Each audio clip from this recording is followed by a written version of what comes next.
Hey guys, hi welcome back to my channel. तो आज का पूरा दिन होने वाला है क्लीनिंग और ऑर्गेनाइजेशन के ऊपर। तो जिन लोगों को क्लीनिंग ब्लॉग्स ऑर्गेनाइजेशन ब्लॉग देखना पसंद है, ये स्पेशली उनके लिए है। तो सुबह सुबह हस्बैंड वाइफ हम दोनों लग गए हैं चाय पीने के बाद क्लीनिंग में। मेरा जो बेड है ना, वो बॉक्स वाला बेड है। तो बॉक्स के अंदर बहुत सारे मकड़ी के जाले और इतने ज़्यादा गंदे हुए पड़े थे ना, तो सोचा था कि इसको अच्छे से डीप क्लीन करूँगी आज मैं। और ये सारे फ़ोटोग्राफ्स ना जाने मैंने कहाँ पर रख दिए थे, इधर उधर ढूंढ रही थी, कहीं भी नहीं मिल रहे थे मुझे। तो स्पेशली ये जो हम दोनों का फ़ोटो है ना, ये लास्ट ईयर हमें गिफ्ट किया था हमारी फ्रेंड्स ने एनिवर्सरी पे हमारा। तो इसको मैं स्पेशली ढूंढ रही थी बेडरूम में लगाने के लिए। और ये ईशान का फ़ोटो है जब बहुत छोटा सा था वो। एंड आप देख रहे हो बहुत ज़्यादा गंदा है, बहुत ज़्यादा गंदा। और इतने सारे कूड़े कचरे निकले मेरे पूरे बॉक्स में से और पूरा कबर्ड में से। तो बस उन सबको झाड़ू झाड़ू करके मैं बाहर निकाल रही हूँ। एंड बहुत सारे मकड़ी के जाले हो गए थे मेरे रूम पे, तो वो सब कुछ क्लीन करना, ऑर्गेनाइज़ करना। एंड अभी मेरा पूरा रूम एकदम से क्लीन हो गया है। जो भी सारे एक्स्ट्रा कपड़े हैं वो सब कुछ मैंने रख दिए हैं अलग करके। जस्ट मैं अभी नहा के निकली हूँ और ईशान को होमवर्क कर रहा था ईशान, तो उसके बैग्स वगैरह जो भी थे वो सब कुछ मैंने अरेंज करके रख दिए हैं। अभी मैं आ गई हूँ मेरे बेडरूम में, थोड़ा सा अपने फेस पे मॉइस्चराइज़र लगाऊंगी एंड उसके बाद हम लोग लंच करेंगे। टाइम पता कितना हो रहा है, 2:45 बज रहे हैं दोपहर के। और यहाँ पे कियान सो रहा है, उसका उठने का भी टाइम हो गया है। बट बाहर ना मौसम काफ़ी अच्छी सी हो गई है, ठंडी ठंडी सी हवा चल रही है, थोड़ी थोड़ी सी बारिश भी हो रही है। तो मैं होप कर रही हूँ कि थोड़ा सा ये और सोएगा, क्योंकि मौसम काफ़ी ठंडा सा हो गया है। और इस वजह से मैंने कूलर भी ऑफ़ कर दिया क्योंकि फिर सर्दी लग जाएगी। आज लंच में बना है राइस, दाल, एक कोई सी बैगन आलू की सब्जी है और उसके साथ माछेर झाल दिया। बंगाली का ब्लॉग देखोगे तो मछली आपको लंच में मिलेगा ही मिलेगा। मैं और मेरी मदर इन लॉ यहाँ पे लंच कर रहे हैं और ईशान बाहर जा रहा है भीगने के लिए, हल्की हल्की सी बारिश हो रही है। ये जो ब्लॉग है ना, ये यहीं पे एंड हो गया था। अब ये जो क्लिप है ये किसी और दिन का है, मतलब 3-4 दिन छोड़ के मैंने वापस से मेरा सोचा कि अलमारी वगैरह पूरा क्लीन कर लूँ। तो एक कपड़ों का पहाड़ लेके मैं बैठी हुई हूँ। और एक जो मतलब मेरा जो अलमारी है ना, वो मेरे बेडरूम में नहीं रखा हुआ था। पास वाला एक छोटा सा रूम था, वहाँ पे मैंने रख दिया था वो अलमारी, क्योंकि मुझे लगा कि बेडरूम में थोड़ा सा अगर स्पेस रहेगा तो बच्चे भी खेलेंगे वहाँ पे, इस वजह से। तो फिर काफ़ी सारी प्रॉब्लम, मतलब क्या होता है, कपड़े धुल के फिर वॉश करके रखे रहते थे। फिर कब मतलब वहाँ उस रूम में जाऊँगी तो रखना, मतलब अगर आँखों के सामने रहता है चीज़ें तो फिर ईज़ी होता है। तो इस वजह से फिर मैं और हस्बैंड दोनों मिलके हम लोग अलमारी को लेके आए अपने रूम में। और उसको जहाँ पे मेरा बेड था ना, बेड को थोड़ा सा इस साइड में घसका के और उस स्पेस पे अलमारी रख दिया। और जो मेरा ड्रेसिंग एरिया है उसको थोड़ा सा साइड में कर दिया। मतलब बेसिकली जो भी सारे फर्नीचर है मेरे रूम में, वो थोड़ा सा इधर उधर करके हमने ऑर्गेनाइज़ कर दिया है। एंड अलमारी रूम में रखा हुआ है तो काफ़ी अच्छा भी है और काफ़ी मतलब कन्वीनियंट भी है, जब चाहो मतलब चीज़ें निकाल के रख सकते हो, इस वजह से। और सारी मेरे साड़ियाँ मैंने रख दी हैं बेड के ऊपर। तो आज बेसिकली मैं अपनी सारी साड़ी आपको दिखाऊंगी, जितने भी साड़ी मेरे पास है, मतलब जितने भी मेरे इस घर में हैं। बाकी जो नहीं दिखेंगे वो मेरे गाँव वाले घर में हैं, तो वो भी मैं लाऊंगी जल्दी ही, 1-2 दिन में जाऊंगी अगर तो। एंड काम करते करते काफ़ी ज़्यादा थक गए थे, तो सोचा कि टी ब्रेक लेते हैं। तो मैंने चाय बनाया और हम तीनों मिलके चाय पी रहे थे। यहाँ पे मेरी मदर इन लॉ लंच बना रही थी और हम दोनों हमारे मतलब रूम में जो भी ऑर्गेनाइजेशन करने थे वो कर रही थी। कियान को मैंने नहला दिया है और अमित वहाँ पे दिशा को नहला रहे हैं। तो उनका मतलब काम हो गया था, उनका काम था अलमारी को लाना, और अभी मेरा काम स्टार्ट होगा। तो चलो ब्लॉग को कंटिन्यू करते हैं। 2:15 हो रहे हैं अभी। और यहाँ पे कियान को मैंने सुला दिया है, वो ना 1:30 ही सो गया है। और ईशान भी स्कूल से आ गया है, तो उसको नहला के, अमित नहलाया उसको आज, और उसको मैंने लंच करवा दिया है। अमित भी अभी लंच कर रहे हैं। एंड अभी टाइम है असली जंग लड़ने का। तो ये जो पूरा इतना सारा जो कपड़ा है ना, इसको अभी मैं सबको फोल्ड करूँगी। एंड उसके बाद अलमारी में सबको अच्छे से अरेंज करूँगी। हम लोग जाने वाले हैं एक शादी में, मतलब संडे को है हल्दी और मंडे को है शादी। तो अभी मैं देखती हूँ, मैं सोच रही हूँ कि मैं हल्दी के दिन ही चली जाऊँ। तो पहले ना मैं क्या करूँगी, पहले कपड़े सारा भर लूँगी और जो जो मैं शादी में पहनने का सोच रही हूँ ना, वो मैं पहले अलग करके रखती हूँ और उसके बाद आपको दिखाती हूँ और फिर डिसाइड करती हूँ कि क्या पहनने वाली हूँ मैं। तो काफ़ी सारे ऑप्शंस हैं मेरे पास वैसे, बट अभी ना मतलब इस तरह से ये पूरा अनमैनेज हुआ है ना कि मुझे कुछ भी साड़ी ब्लाउज मैचिंग मिल नहीं रहा है। तो पहले इसको अरेंज करके पहले भरते हैं अलमारी में, उसके बाद फिर बाकी के कपड़े जो है वो साइड करके रख देते हैं। मैं होप कर रही हूँ कि जब तक मेरा ये काम हो तब तक कियान सोता रहे। अभी तक मैंने लंच भी नहीं किया है, तो पहले अरेंज कर लूँ, उसके बाद ही मैं लंच करूँगी। यहाँ पे इस सेक्शन पे रखूँगी सारी साड़ियाँ। और मेरे पास ना इस तरह के हैंगर्स बहुत ज़्यादा नहीं है। अभी फ़िलहाल यहाँ पे 4 हैं और एक मैं रखती हूँ जिसमें ईशान के स्कूल यूनिफॉर्म, तो वो एक है 5। आई थिंक 6 का सेट था, बट एक पता नहीं कहाँ हो गया गुम, तो जो भी हो। और यहाँ पे नीचे मैं कुछ साड़ी तय करके रख दूँगी। यहाँ पे रखे हैं मैंने एल्बम्स, ये मेरी शादी के भी हैं, कुछ बच्चों के बर्थडेज़ के हैं, फिर राइट सेरेमनी के हैं, वो सारे एल्बम यहाँ पे रखे हुए हैं। एंड उसके अलावा नीचे मैं रखूँगी बाकी जो भी मेरे सूट्स हैं, कुर्ती हैं, पैंट्स हैं, टॉप्स हैं, वो सब कुछ, और बच्चों के भी और अमित के भी। मतलब बहुत ज़्यादा स्पेस ऑब्वियसली मेरा ही लगता है, और आई एम श्योर आपके घर में भी यही होता होगा। सारा स्पेस आप ही को लग जाता होगा, और बाकी मतलब मैं बताऊँ तो 70 to 80% मेरा ही रहता है सारे कपड़े, और बाकी 20-30 जो भी बचता है वो तीनों बाप बेटे शेयर करते हैं। ये बहुत ही प्रीटी एक साड़ी है, प्रीटी मैजेंटा पिंक इसका कलर है, और धागे से कुछ इस तरह से काम किया हुआ है जिसमें शहनाइयाँ, ढोल वही सब लगे हुए हैं। तो ये ना मैंने ख़रीदा था फ्लिपकार्ट से, और काफ़ी अफोर्डेबल प्राइस में मुझे मिला था। साड़ी का जो लिंक और वीडियो है ना, रिव्यू वीडियो, वो मेरे चैनल पर अभी भी अपलोडेड है। मैंने पोस्ट किया था उसका वीडियो, वहाँ पे आप देख सकते हो। काफ़ी अच्छी सी मुझे अफोर्डेबल प्राइस में ये साड़ी मिली थी। और इसका जो ब्लाउज़ है ना, मैं जब मिल जाएगा ना तो आपको दिखाऊंगी। अभी पता नहीं कहाँ हो गया इसका ब्लाउज़। तो ये मैंने पहना था रिया की शादी में। तो ये है उसका ब्लाउज़, ये ब्लू कलर का है और गोल्डन कलर के इसमें छोटे छोटे बूटे दिए हुए हैं। ये 3/4 स्लीव का मैंने बनवाया है, और इसकी फिटिंग मुझे बहुत ज़्यादा अच्छी आती है। फ्रंट में ये कुछ इस तरह का है, बिल्कुल प्लेन सा है। पीछे आपको ये राउंड मैंने बनवाया है, कुछ इस तरह का आएगा। और मतलब मेरा जो ब्लाउज़ होता है ना, वो थोड़े से लेंथी ही होते हैं। मैं बहुत ज़्यादा शॉर्ट ब्लाउज़ नहीं पहनती हूँ, मतलब एक क्रॉप टॉप के जैसा बोल सकती हूँ, उतना लेंथ मेरे ब्लाउज़ का होता है, और मेरे ऑलमोस्ट सारे ब्लाउज़ का लेंथ यही होता है।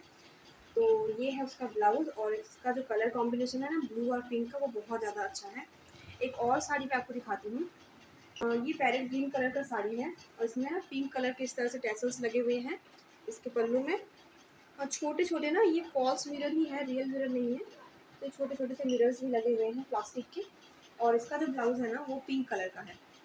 तो पिंक और ग्रीन का कॉम्बिनेशन हमेशा से ही अच्छा लगता है। तो ये है उसका ब्लाउज़।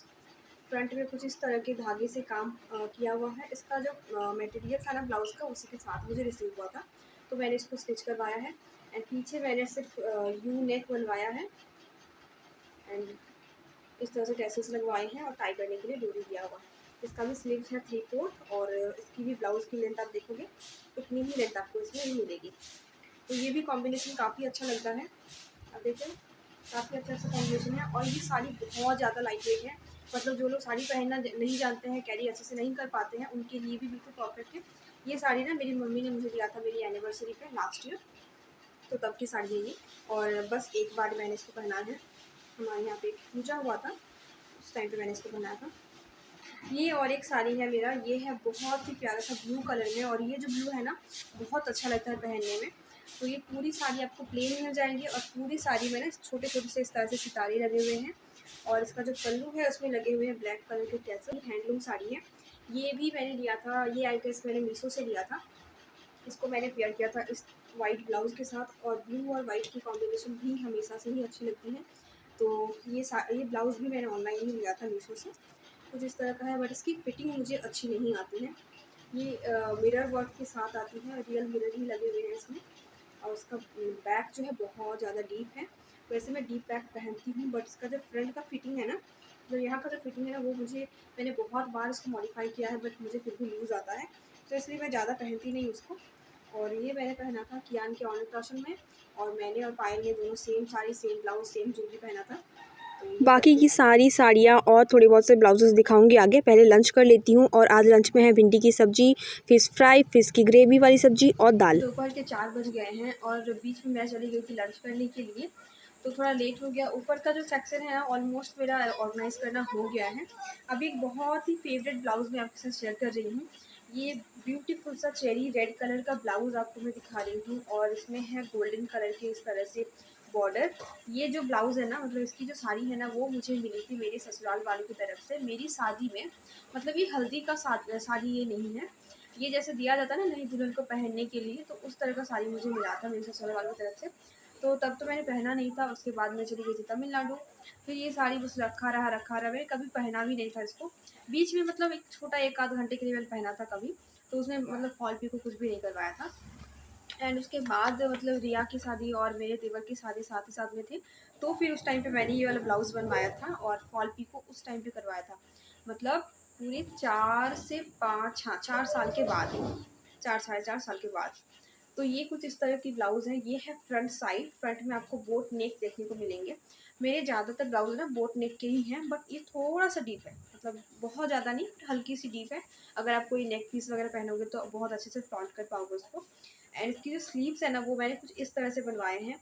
मैं जब राउरकेला में थी ना, उस टाइम पे मैंने ये वाला ब्लाउज़ बनवाया था, और जो मेरी टेलर थी ना, वो मतलब मैं एग्जैक्टली जैसे बोलती थी ना, एग्जैक्टली मुझे वही वही चीज़ मिलती थी।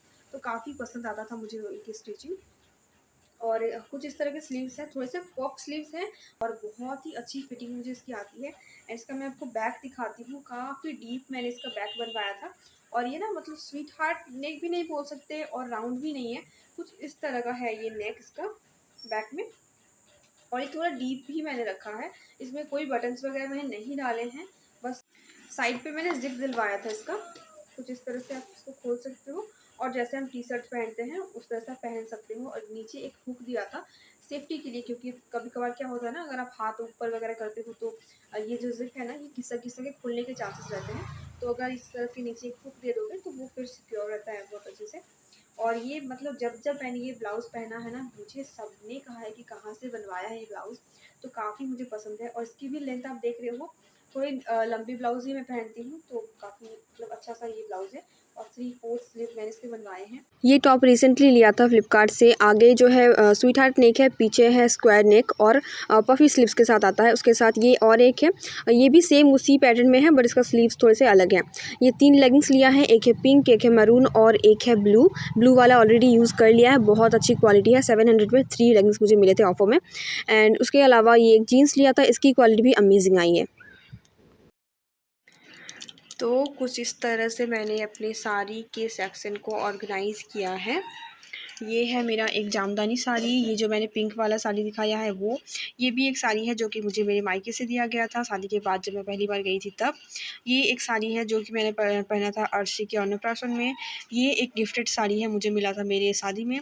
ये साड़ी है मेरी ननद ने मुझे दिया था। ये साड़ी जो मैंने आपको दिखाया एनिवर्सरी पे मम्मी ने दिया था मुझे। ये मेरी सासू माँ ने दिया है। ये कॉटन की साड़ी है डेली वेयर के लिए। ये जो मैंने पहना था कियान के अन्नप्राशन में, जब मैंने आपको दिखाया अभी। ये एक साड़ी है जो कि दीदा ने मुझे दिया था इस बार का दुर्गा पूजा में। एंड ये साड़ी नानी ने मुझे दिया था दुर्गा पूजा में। ये साड़ी लास्ट ईयर मेरी मामा ने मुझे दिया था दुर्गा पूजा में। ये साड़ी मेरी मम्मी ने दिया था ईशान के अन्नप्राशन में। ये मेरी साड़ी नानी की है, ये मेरी नहीं है। ये ब्लैक साड़ी मेरी शादी के पहले दुर्गा पूजा की है। ये एक रेड साड़ी मैंने लिया था मेरे देवर की शादी के लिए। और ये है एक साड़ी येलो कलर की जो कि मैंने लिया था तमिलनाडु में। ओके, सारा कुछ मुझे याद है, और भी बहुत कुछ है जो कि गांव वाले घर में है। ये साड़ी जो है ना, ये मुझे दिया था मेरे देवर की शादी में। तो ये मैंने अभी तक पहना नहीं है, मैं देखती हूँ कब मैं इसको पहनती हूँ। ये एक बहुत ही प्यारा सा ग्रीन कलर का साड़ी है, ग्रीन एंड पिंक में। ये मैंने पहना था मेरी ननद की रिसेप्शन में। ये एक ऑर्गेन्जा साड़ी है जो कि इस बार दुर्गा पूजा में मैंने लिया था, दिवाली में लिया था। ये साड़ी है जो कि मेरी ननद ने मुझे दिया था जब मैं पहली बार उनके घर गई थी। एंड उसके नीचे ये वाला जो साड़ी है ना, ये वाला साड़ी, ये मेरी मम्मी ने मुझे दिया था। और मतलब शादी की ही रस्म होती है, उस टाइम पे दिया जाता है, तो ये तब दिया था। यहाँ पे मैंने ब्लाउजेस ऑर्गेनाइज़ किए हैं क्योंकि यहाँ पे और स्पेस नहीं है। और जो पेटीकोट है ना, वो मैं छोटे छोटे करके यहाँ पे ऑर्गेनाइज़ कर दूँगी। क्या दिखाना है? हाँ, ये पैंट ईशान के लिए मैंने परचेज़ किया है। ये एवेंजर्स पैंट है। पैक ऑफ 3 मैंने परचेज़ किए हैं। एक है ये, एक है बैटमैन वाला ब्लैक। हाँ, मतलब वो ब्लैक पैंथर है। Black panther, sorry. और रेड वाला कौन सा है? स्पाइडरमैन। स्पाइडरमैन। आज तुम स्कूल में गिर गए थे? हाँ। दिखाओ चोट कहाँ पे लगा है। ये देखो कितना सारा चोट लगा के आया है स्कूल से आज वो। ये देखो कैसे गिरे, बता तो मुझे फिर से। मैं स्कूल के बाहर गाड़ी में दौड़ रहा था और नीचे कलरफुल लगा था, वहाँ पर ही गिर गया। उसका दांत अभी तो टूटा नहीं, मतलब हिल रहा है, अभी अटका हुआ है दांत तुम्हारा। कब टूटेगा? जब मैं 7 इयर्स का हो जाऊंगा तब। 7 इयर्स का हो जाता, मतलब पूरा 1 साल। हाँ, उससे जल्दी ही टूटेगा। उससे जल्दी चलो अब तुम जाओ, मुझे काम करने दो। ओके गाइस, तो इस ब्लॉग को मैं अभी यहीं पे एंड कर रही हूँ और मैं जाने वाली हूँ शादी में, तो आपको वहाँ के ब्लॉग्स दिखेंगे कि मैं किस तरह से रेडी हो रही हूँ। तो चलो मिलते हैं बहुत ही जल्द नए ब्लॉग के साथ, तब तक के लिए take care and bye bye.